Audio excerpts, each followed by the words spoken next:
Eu vou deixar até na gravação, que eu esqueci de clicar no botão gravar e estou gravando a partir desse momento, né? Até agora, só foi dado orientações acerca do plano de ensino e da utilização do AVA. Mas vamos lá. Todas as nossas aulas, Gabriel, serão gravadas. Lá nos bloquinhos do AVA, eu vou voltar lá.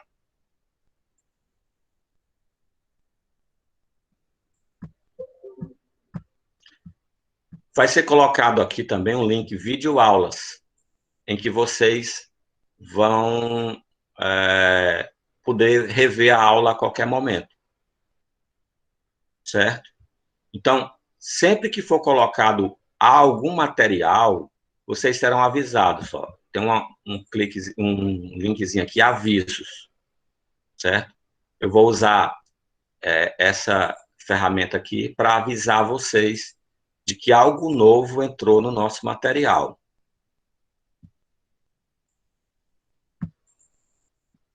Tranquilo, Gabriel? Respondi a sua pergunta? Ok, professor, tudo bem. Obrigado. Valeu, cara. Então, não se preocupem. Vocês têm vários canais de comunicação. Oi, Ana. Sim, o senhor disse que vai dar presença na aula ao vivo, né? Mas É, digamos que a gente tem um problema de conexão com a internet, como é que fica a presença? aí você fala comigo na aula seguinte, ou via torpedo. Na aula não é bom não, né? Mas via torpedo, certo? Que aí a gente já faz o ajuste da frequência, não tem problema nenhum. Tá bom, obrigada.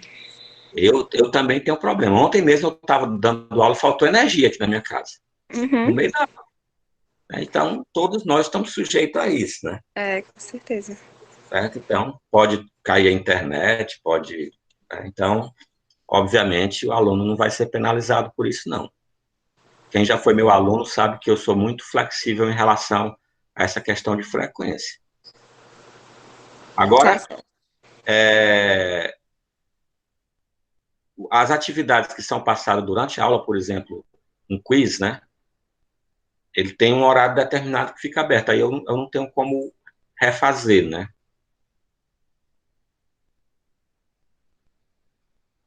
Certo?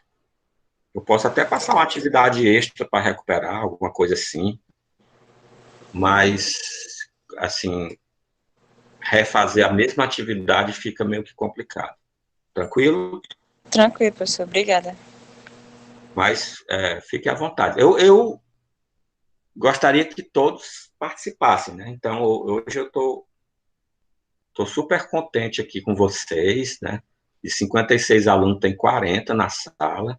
Para o primeiro dia de aula virtual, eu acho que a gente vai entrar até para o Guinness Book.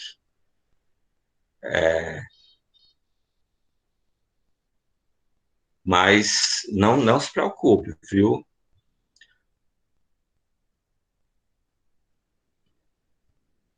A gente faz os ajustes que forem necessários. Pessoal, já que não há mais dúvidas, eu suponho, né? Se tiver, podem falar acerca das novidades, né? Tanto da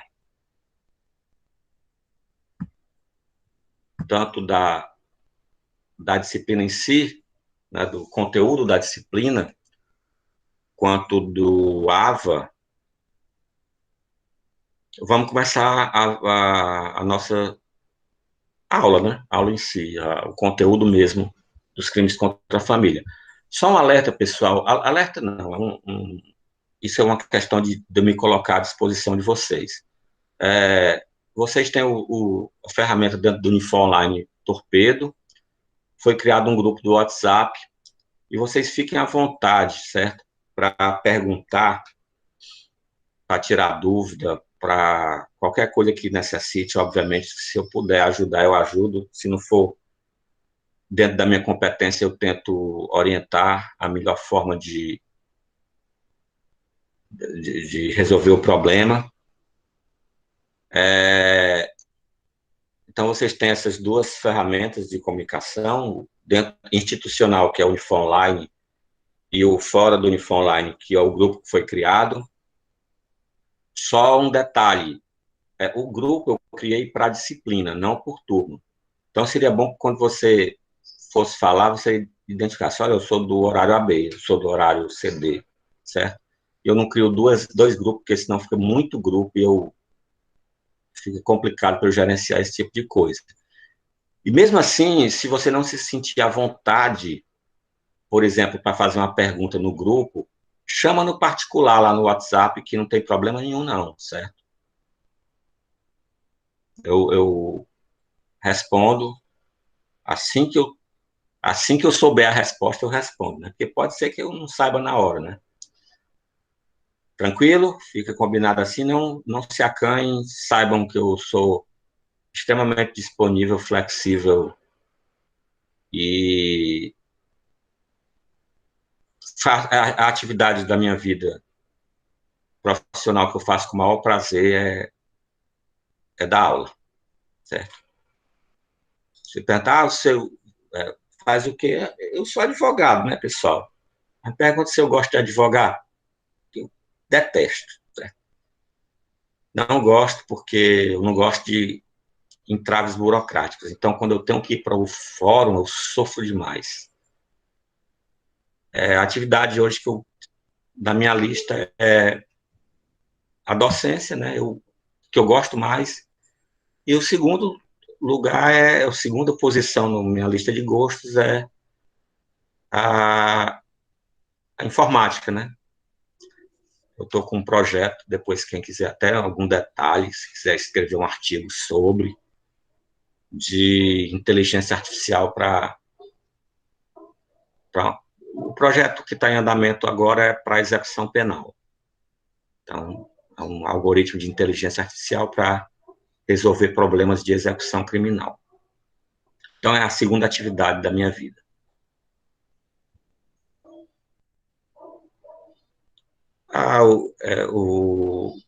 É Davi, é David, participa do Gets, né? Do Jets, né? Eu participo lá também. Né? Não sei se você já me viu por lá, mas eu participo. Sou curador lá do grupo de pesquisa. Beleza, pessoal, então vamos lá começar, pelo menos dar um pontapé inicial, né? A gente ainda tem aí 40 minutos de aula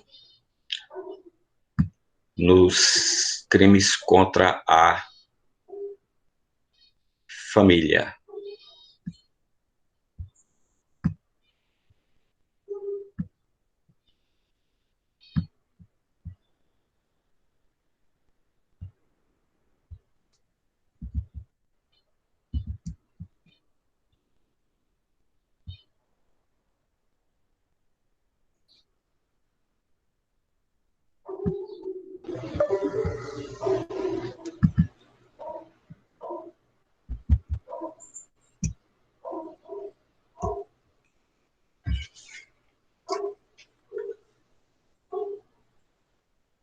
Vamos lá, né?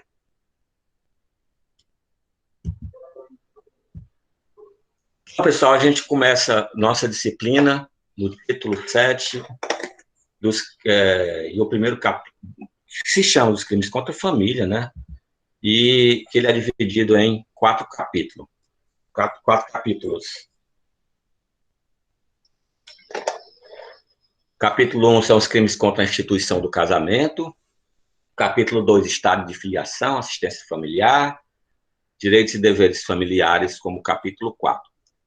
Pessoal, vocês já devem ter, com certeza, ouvido falar em direito penal 1, que o direito penal é um direito subsidiário.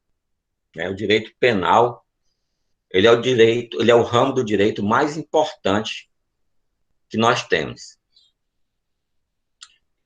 E eu digo isso não porque eu sou professor de direito penal, é porque o direito penal, por ser subsidiário, ele só trata do que é importante. Então, por exemplo, a organização do casamento. Ele é tratado no direito civil. Questão de filiação no direito civil, assistência no direito civil, direitos e deveres, tanto no direito civil, e, aliás, todos os capítulos também têm ancoragem constitucional. E por que precisa do direito penal? Ora, porque o direito penal, ele só vai tratar daquilo que é mais importante. O que é firula de organização, deixa para o direito civil, né? O direito penal só cuida daquilo que é importante. Então, temos o fundamento, a ancoragem constitucional para todo o título,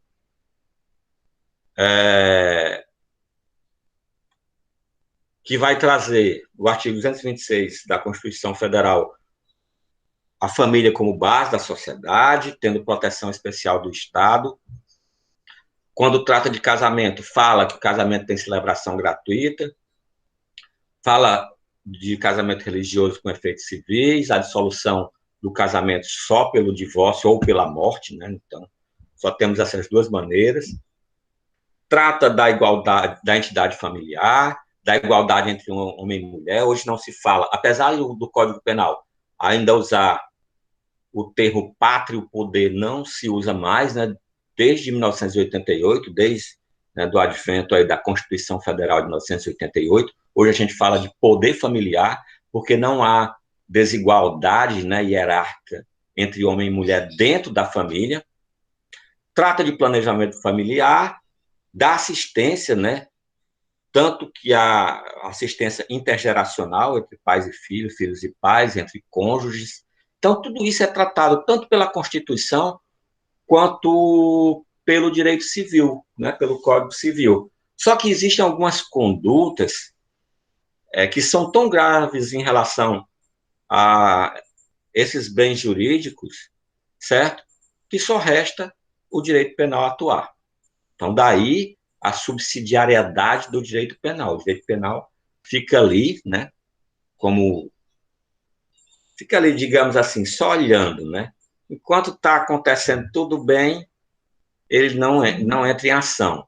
Mas se há a violação grave em relação a esses bens jurídicos, aí o direito penal entra para agir. Isso em todos os aspectos, né? Se a gente pegar, por exemplo, os crimes contra a administração pública, vai ser a mesma coisa em relação ao direito administrativo e à Constituição Federal. Ele vai ficar ali de olho, né, no direito administrativo e na Constituição, para ver se eles resolvem. Se eles não resolverem, aí o direito penal tem que entrar em ação, né? O direito penal, assim, é uma espécie de super-herói do direito, certo? Ele está ali para socorrer os demais quando eles não conseguem resolver o problema. Especificamente em relação ao capítulo 1 dos crimes contra o casamento, nós vamos ter, né, esse caráter subsidiário em relação ao Código Civil, né? Vamos ter aí a base jurídica para o casamento dos artigos 1511 ao 1532, além de outros dispositivos, né? Por exemplo, que tratam de erro essencial no casamento, que está lá no 1557 do Código Civil. Mas a questão da organização do casamento fica para o direito civil, certo? O Código Penal vai punir, né, criminalmente as violações que são mais graves, certo? Sendo, pessoal, que vocês observem o seguinte: os crimes contra o casamento, quando eles são praticados, não vão ter um cônjuge como sujeito ativo e o outro como sujeito passivo. O sujeito passivo sempre será o Estado, sujeito passivo imediato, certo? O cônjuge que é prejudicado, enganado, ele é sujeito passivo mediato, distante, secundário. Isso porque o que é protegido pelo direito penal nos crimes contra o casamento é a própria organização do casamento, que é de interesse do Estado, certo? Então, quando a gente fala em crimes contra o casamento, já fiquem certos que vai funcionar lá como sujeito passivo o Estado. Especificamente, no capítulo dos crimes contra o casamento, nós vamos ter a atuação do direito penal. No artigo 235, contra a ofensa ao vínculo monogâmico.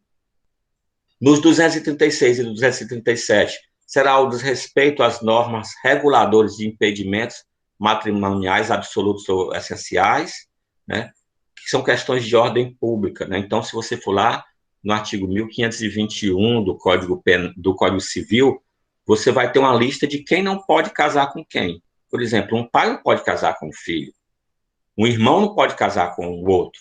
Então, esses impedimentos, né, eles são previstos aí, quando violada a norma, para a atuação também do Código Penal. E a questão da celebração fraudulenta, que vai ser do artigo 238 e 239. Vocês podem ver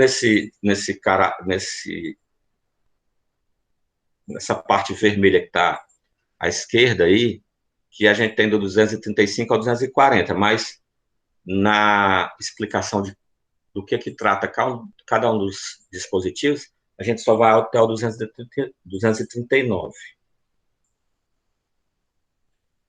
Isso porque o artigo 240, pessoal, ele está revogado desde 2005. O artigo 240 é do crime de adultério. Né? Então, o legislador entendeu que, né, em pleno século XXI, não tinha mais sentido o Estado, né, intervir nesse tipo de relação entre as pessoas, ou seja, na infidelidade. Então, não existe mais esse crime. Aliás, existem doutrinadores que criticam todo esse capítulo, acham um exagero isso ser levado para o Código Penal, certo? Então, já existe essa crítica nesse sentido. Caberia a cada um dos particulares, por exemplo, aceitar ou não ter um parceiro, né, ter vários parceiros e eles se aceitarem, né? Ou, por exemplo, no 235, os próprios particulares aceitarem a questão da bigamia, ou questão, inclusive, de poliamor, né? Que há discussão jurídica sobre isso. Mas o certo é que o que foi revogado só foi a questão do adultério, 240, segue valendo os demais crimes, os demais dispositivos do capítulo 1 dos crimes contra o casamento. Professor? Oi.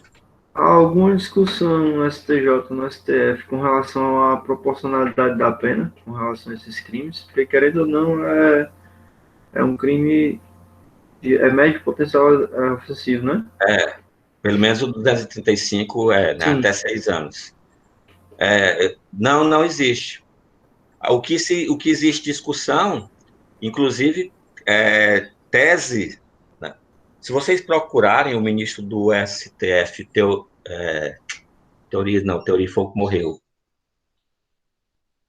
o Edson Fachin, se vocês procurarem, ele tem teses defendendo o poliamor.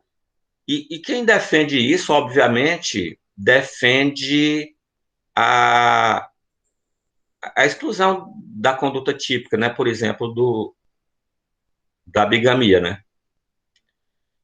Então, quem defende isso, defende que a pessoa possa se relacionar com quantos parceiros bem quiser, né? E isso está na esfera particular, né? Mas realmente, se você pegar, por exemplo, crimes que são mais graves, como crimes contra a administração pública, você vai ver que esse crime aqui, a pena é totalmente desproporcional. Certo? Você está defendendo que é desproporcional ou você... Defendendo que seja desproporcional. Eu também acho. Comparando justamente com esses crimes de corrupção ativa, corrupção passiva e peculato. Eu também Você faz a concordo. comparação. Eu também concordo que é desproporcional. Eu concordo até que, no caso de bigamia, o direito civil ele tem mecanismos para corrigir isso, que é a anulação do casamento. Ora, se eu descubro que o meu cônjuge, né, ou como dizem certos juízes por aí, a minha conja, né, é casado com outra pessoa, se eu não concordo com isso, eu utilizo um recurso de direito civil de anulação do casamento. E observem que a ação é pública e incondicional, né? Então, independente da vontade dos agentes, o Ministério Público vai lá, mete a ação penal e a pessoa vai responder e vai estar sujeita, né? Obviamente, com a observação aí do parágrafo 2º do artigo 235, há uma pena de até 6 anos de reclusão, né? Que, como você disse, é um crime de médio potencial ofensivo. Então, eu concordo com você. Bastaria, a meu ver, né, não precisaria mais ser tipificado criminalmente, bastaria a ação civil de anulação do casamento. Isso promovida, né, obviamente, pela pessoa que não se sentia à vontade em viver nessa situação, né? Sei lá, tem gente que não tem esse problema, né? Tranquilo? Eu concordo com Professor, você. eu não sei se o senhor vai falar ainda, mas é condicionado à representação ou não? Não é incondicional. Incondicionado. Pois é isso que eu estou dizendo. Ainda é uma ação pública incondicional. Incondicionado. Diferente do 236, que a ação é personalíssima, privada. Tranquilo. Mas a gente chega lá. Eu acho também um absurdo. Em pleno século, em pleno 2000. Se bem que a gente está em 2021, 2020, né, ainda, no século 21. Mas a gente percebe que setores da sociedade que até, isso sem querer adentrar em discussões polêmicas, né, pessoal? Mas a gente vê setores da sociedade que são extremamente conservadoras, que vivem, parece que na Idade Média. Você vê aquele caso daquela criança de 10 anos que estava grávida, contraiu, não sei se o termo médico seria contrair, mas adquiriu diabetes em função da gravidez, e a gravidez foi decorrência de estupro, e aí foi divulgado o nome da criança, o nome do médico, o hospital onde estava sendo realizado o aborto, para um grupo de pessoas irem lá fazer tumulto na frente do hospital e até mesmo tentar invadir o hospital. Daí a alegativa de que a gente está em pleno século XXI e a sociedade se modernizou, às vezes cai por terra quando a gente vê a atuação de certos grupos que parecem ainda viverem na Idade Média, né? Pois, naquela situação, a lei estava sendo seguida. No caso, vocês viram semestre passado, né, nos crimes contra a dignidade sexual, que ela configurava as duas hipóteses do aborto legal. Tanto o aborto proveniente de estupro, como o risco de vida para a criança, né? Professor, Oi. a bigamia é quando a pessoa está casada civilmente e se casa de novo, né? Com registro Exatamente. civil. Exatamente. Então, Fale. então, vigente no ordenamento é só monogamia, que é só com o registro civil de casamento, né? Exato. Ah, tá. Olha, o 235 diz contrair alguém sendo casado no novo casamento, certo? Então, para que haja a bigamia, nós temos aí o núcleo do tipo o contrair, né? Todo tipo penal que fala em casamento fala em contrair, né, pessoal? É interessante que a gente contrai duas coisas na vida, né? Casamento e doença. Não é que eu tenha nada contra casamento, pelo contrário. Eu adoro casar, eu já casei 2 vezes. Mas eu acho o verbo interessante. Né? Então, é contrair alguém sendo casado, novo casamento. E aí eu peço só que quem fez a pergunta só se identifique, porque eu não dava para ver quem é que estava falando, porque eu estava na apresentação.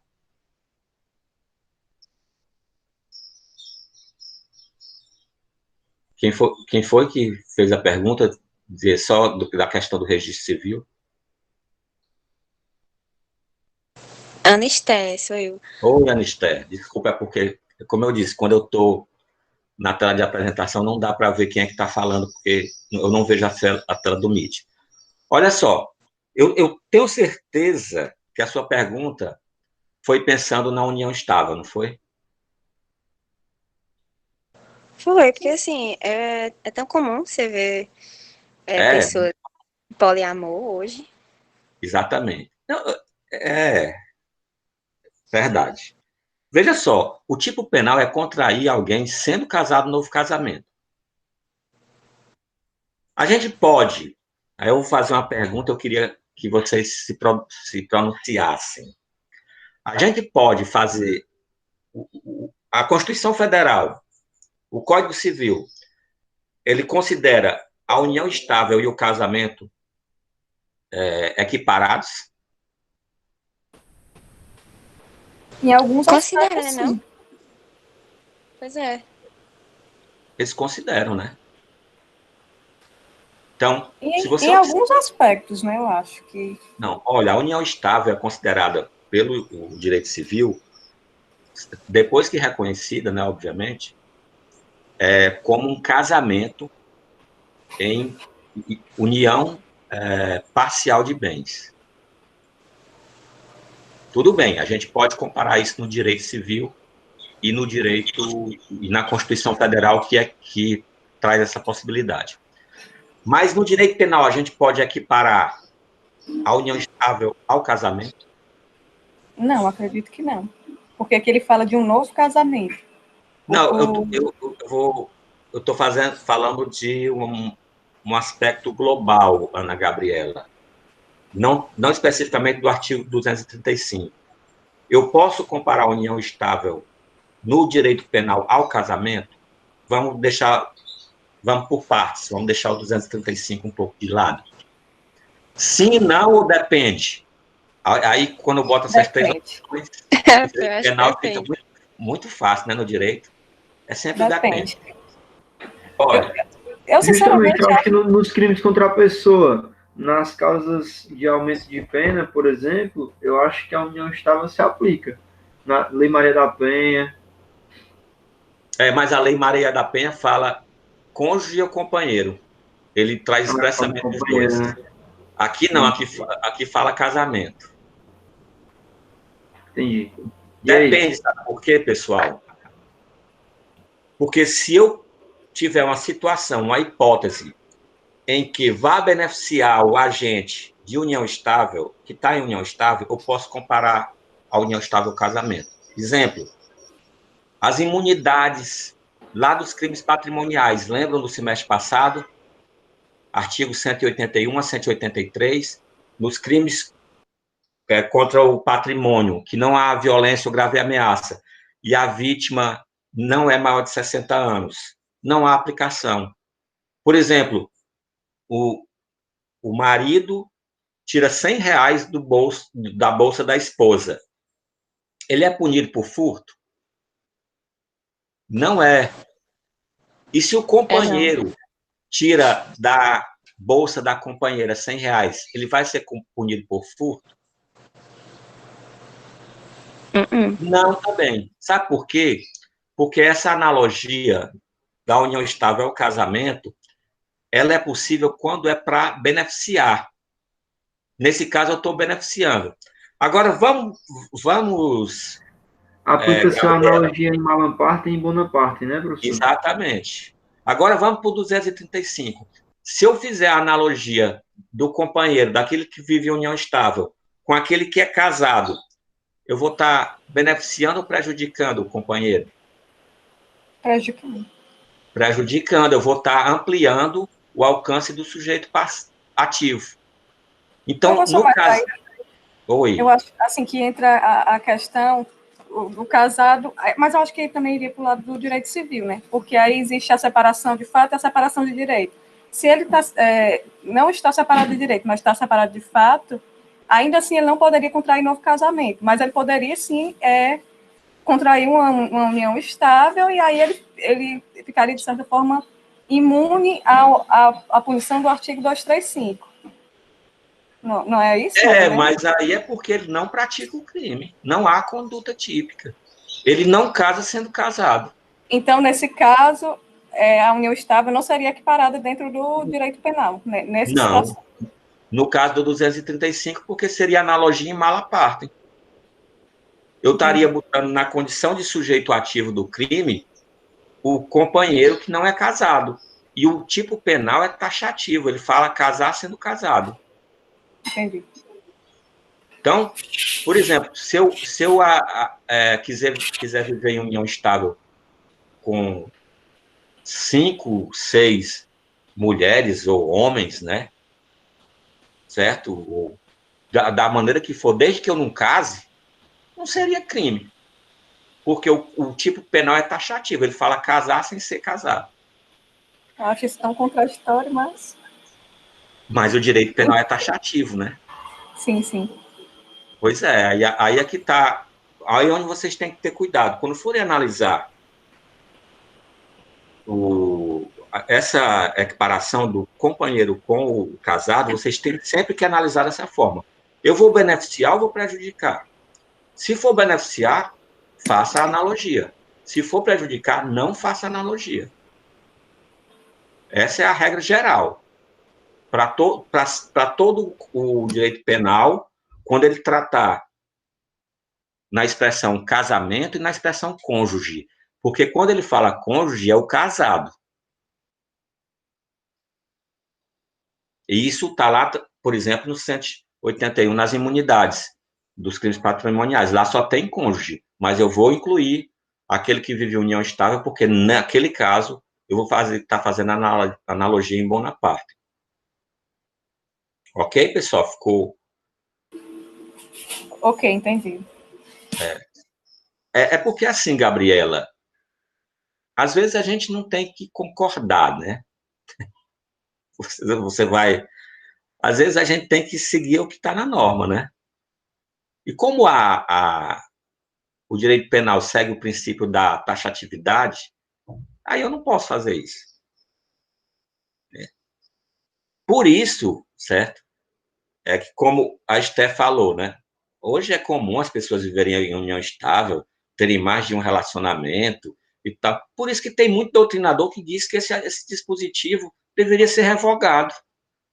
Porque isso está dentro, certo? De uma questão íntima e particular de cada um. E não compete ao Estado determinar quantos companheiros ou companheiras eu deveria ter. Professor, Oi. o que é que sustenta, então, a vigência desse artigo? É uma questão de política, né? Ninguém nunca propôs, por exemplo, existe um projeto de reforma do Código Penal que tramita há anos, né? Mas ninguém sabe quando é que isso é votado. Por exemplo, o Código de Processo Civil começou a ser discutido em 1974, o Código Civil, aliás, e entrou em vigor em 2002. Então, o processo legislativo ele é muito lento, principalmente em questões de adequação a realidades sociais, né? A novas realidades sociais. Mesmo porque existe um segmento significativo legislativo que é extremamente conservador quanto aos costumes, né? Então, isso são empecilhos. Tem uma solução para isso, né? Se você quiser viver com mais de uma pessoa, não case, né? Só conviva. Vamos lá, pessoal. Vamos entrar para um aspecto mais técnico assim do dispositivo. Então, praticamente em relação ao caput do dispositivo, certo? Nós já esgotamos o assunto, né? Então a gente já sabe que é contrair alguém sendo casado, novo casamento. Só uma observação, pessoal.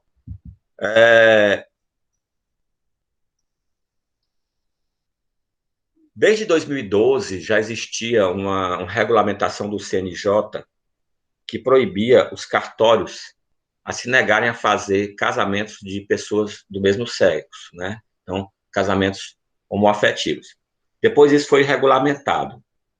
Então, esse casamento, aí por 275, não importa se é um casamento heterossexual ou homossexual. Sendo anterior, vai haver o crime de bigamia. Vamos supor que uma pessoa seja casada, vamos supor, José é casado com Maria. Se separa de fato, né?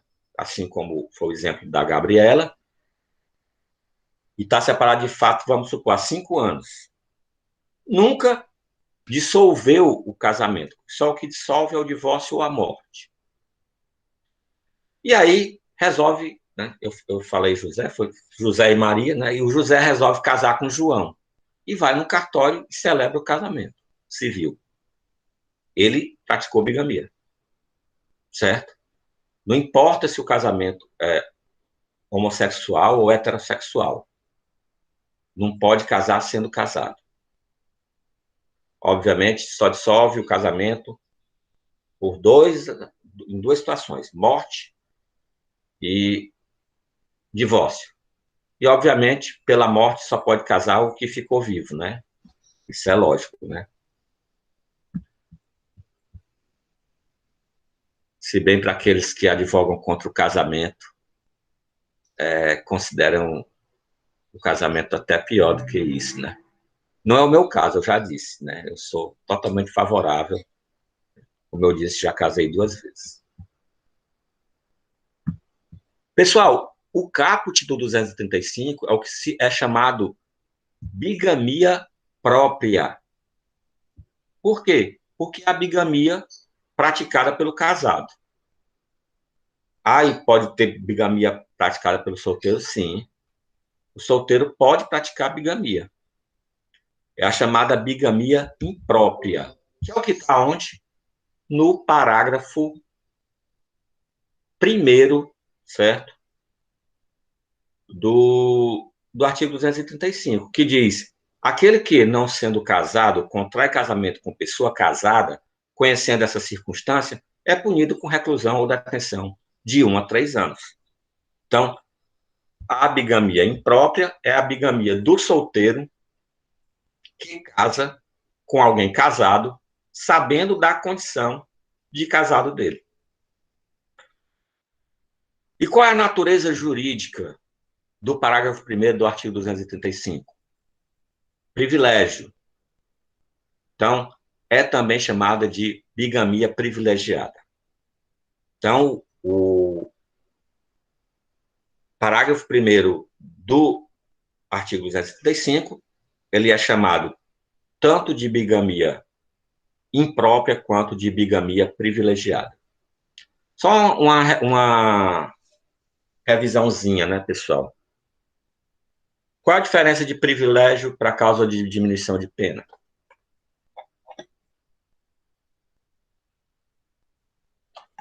Alguém arrisca aí? Como assim, professor? Qual o quê? A diferença que há entre o chamado privilégio para um caso de diminuição de pena. Quando é que eu digo que existe uma causa de diminuição de pena, uma circunstância de diminuição de pena, e quando é que eu digo que aquele crime tem a forma privilegiada?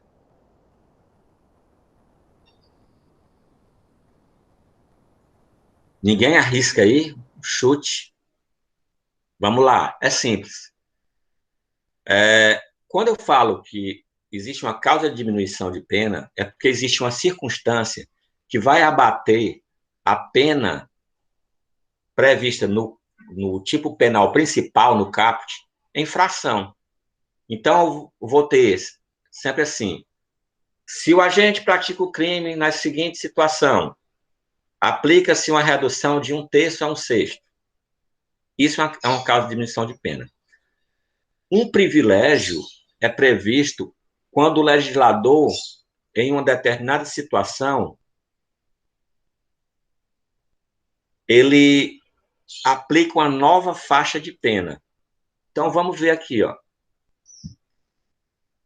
É punido com reclusão ou detenção de 1 a 3 anos. Então, é uma nova faixa de penas, né? A pena principal é reclusão de 2 a 6 anos.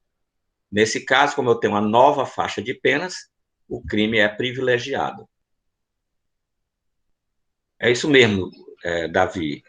Existe uma redução na pena principal, taxativa. Sempre expressa infrações, quando é diminuição. Isso é o mesmo critério para você determinar a natureza jurídica de uma circunstância, se é uma causa de aumento ou uma qualificadora, certo? É a mesma coisa. Quando é uma causa de aumento, a pena é aumentada em percentuais. Quando é uma qualificadora, há uma aplicação de uma nova faixa de penas. Então, nós temos aqui que a condição para que se pratique a bigamia privilegiada é o conhecimento da circunstância de casado do cônjuge. Eu sei que aquela pessoa que eu vou casar é casada. Eu não sou, mas mesmo assim, eu vou casar com ela. Então, os dois praticam a bigamia, só que aqui há uma exceção pluralística da teoria monista adotada pelo Código Penal. Então, o cônjuge casado vai responder pelo caput, enquanto que o cônjuge solteiro responde pelo parágrafo 1º, né? Não responderão da mesma forma. E o parágrafo 2º, pessoal, traz uma situação de atipicidade. Então, anulado por qualquer motivo o primeiro casamento ou outro por motivo que não há bigamia, considera inexistente o crime. Então, há 2 casamentos, anulado qualquer um, ou o primeiro ou o segundo, vai se considerar inexistente a bigamia. A única exceção que há é que essa anulação do casamento, certo? Ela não pode ser pelo motivo bigamia. Pode ser por qualquer outro motivo. Então, vamos supor que o primeiro casamento foi anulado porque havia impedimento, que não o casamento anterior. As pessoas, por exemplo, eram irmãos. E aí a pessoa descobre, se separa de fato, casa com outra pessoa sem dissolver o casamento. Em tese, pratica a bigamia. Mas aí, quando o primeiro casamento for anulado, e isso, anulação, na esfera civil, aí deixa de existir o crime de bigamia. Um alerta, pessoal. Sempre questões de estado civil, certo?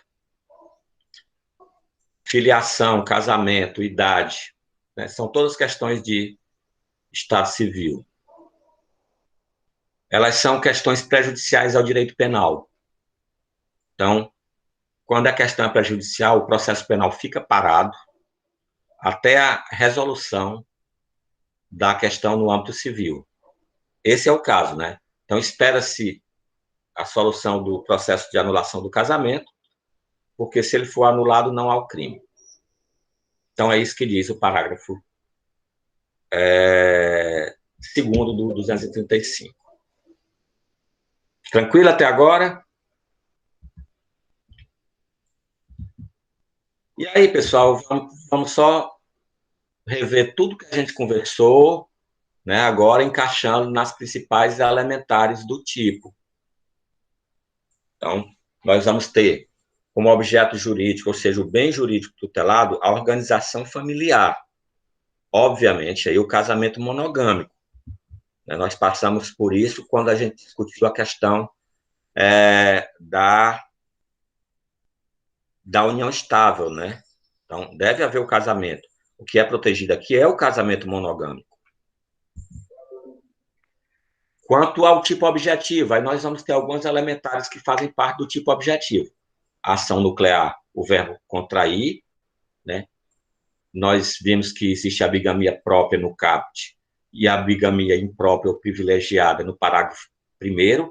Vimos que é uma exceção pluralística à teoria monista. E existem alguns elementos normativos, né? Elemento normativo é aquele elemento que precisa ser analisado pelo intérprete da lei, pelo julgador. Então, aqui no caso, nós vamos ter a expressão casado e casamento como elemento normativo.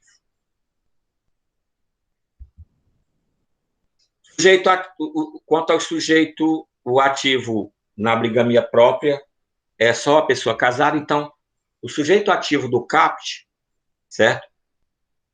É classificado como crime próprio, né? Ele só pode ser a pessoa casada. Mas o sujeito ativo do parágrafo 1º, né, é classificado como crime comum. Ele não há uma característica específica exigida para a prática do crime, né? Ele é aquele crime praticado pelo solteiro. Quanto ao sujeito passivo, eu alertei, né, logo nos primeiros slides, que em relação aos crimes contra o casamento, quem é o sujeito passivo é o Estado, pessoal. Porque quem é o detentor do bem jurídico, a organização familiar, não é a pessoa que é enganada, não é o contraente aí do casamento enganado, aquele que está inocente. Esse até ele é prejudicado, mas ele é um sujeito passivo secundário. O sujeito passivo primário é o Estado como detentor dessa organização familiar. E, em relação ao elemento subjetivo, existe o dolo, né? Não existe a previsão culposa da bigamia. Então, se por um acaso a pessoa casa sendo casado sem querer, né, sem ter o dolo de casar sendo casado, não há bigamia. Você pode até questionar como é que a pessoa casa sem querer, né? Não é casar sem querer, é não ter o conhecimento, por exemplo, de que o casamento anterior não estava dissolvido. Existem umas situações, pessoal, que se chama separação judicial. Isso está em desuso há muito tempo, porque antes, para o divórcio, era exigido a separação de fato de pelo menos 2 anos, ou a separação judicial, que era uma situação reversível, de pelo menos 1 ano. E existem pessoas que nunca converteram essa separação em divórcio e acham que não estão mais casadas, mas ainda estão, porque aquele que é separado judicialmente e casa novamente, ele pratica o crime de bigamia. Hoje em dia, não. Hoje em dia, você pode casar um dia, no outro dia se divorciar.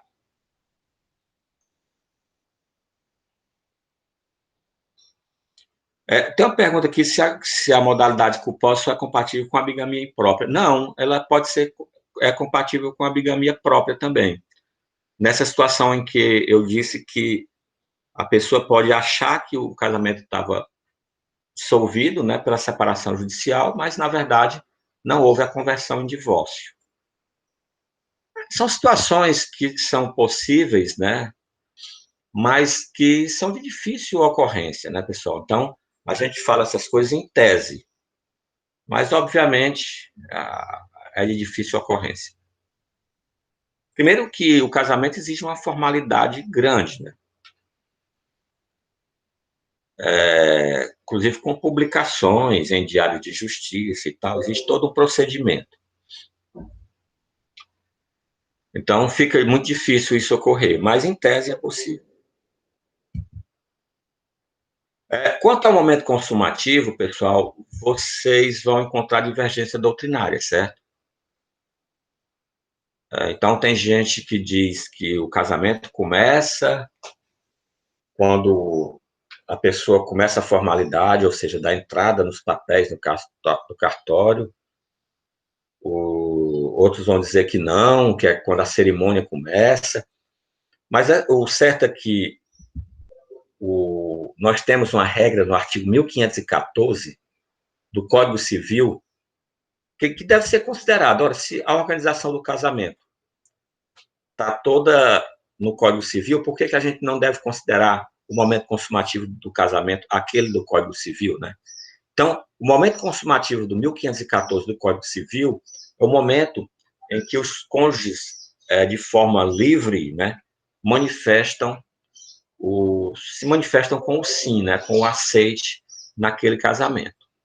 Então, tem que ser, essa concordância tem que ter liberdade, né? É por isso que, obrigatoriamente, os casamentos civis, eles são realizados de portas abertas, né? Que é para a pessoa se manifestar livremente. Essa regra deve ser para possibilitar que a pessoa corra, né? A porta aberta, né? Então, temos essa regra do 1514 e é possível a tentativa por ser um crime plurissubsistente, né, pessoal? Então, como é que se chega à conclusão que um crime é admitido a tentativa? Chega-se à conclusão observando a fase de execução, pessoal. Então, se você observa a fase de execução, e essa fase de execução pode ser fragmentada, ela tem partes, ela é plurissubsistente, então admite-se a tentativa. Então, por exemplo, começa a cerimônia e alguém interrompe. Esse rapaz não pode casar, ele é casado. Foi interrompido por circunstâncias alheias à vontade do agente, logo é tentativa. E como a gente já comentou, né, a ação é pública incondicionada. Ok? Pessoal, eu vou deixar aqui esse slide, bigamia versus falsidade,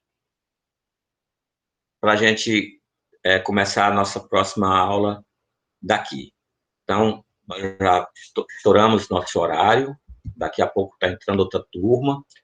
Então, eu peço a vocês que digitem a matrícula aí no chat, e aí, um bom dia para vocês, foi ótimo estar com vocês nessa manhã de hoje. Obrigado pela aula, professor. Bom dia. Obrigado pela companhia a todos vocês.